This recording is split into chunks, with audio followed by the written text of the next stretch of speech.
ఏంట్రా మీ ఇద్దరు చెప్పుకునేది? అన్నయ్య అన్నయ్య మమ్మీని ఎలాగైనా బ్రతిమాలి అన్నయ్య బయటికి వెళ్దామని చెప్పుకుంటున్నారు కదా మీ ఇద్దరు.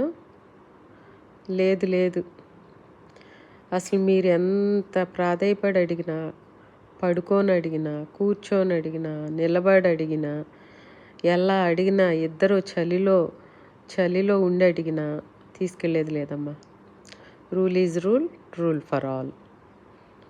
అర్థమైంది? అది అన్నయ్య వెళ్ళిపోయాడు, నువ్వు కూడా వెళ్ళిపో. Caesar, then why are coming back? నేను అటు వెళ్ళగానే మమ్మీ చిన్నోడిని తీసుకెళ్ళిపోతుందేమో కిందకని నీ భయం కదా. చెప్పాను కదా, rule is rule, rule for all. నిన్ను తీసుకెళ్ళను, తమ్ముడిని తీసుకెళ్ళను. నువ్వు పెద్దోడు కాబట్టి ఏదో అడిగితే మమ్మీ తీసుకెళ్తుందని చిన్నోడు అనుకుంటున్నాడు, కానీ నో ఎక్స్క్యూజ్. అన్నయ్య వెళ్ళిపోయాడు, నన్నైనా తీసుకెళ్ళి మమ్మీ అన్నట్టు చూస్తున్నావు నువ్వు. నిన్ను అసలే తీసుకెళ్ళను. ఆ కింద డాగ్స్ ఎంత పెద్దగా ఉంటాయో తెలుసు కదా. వెళ్ళండి. Very good.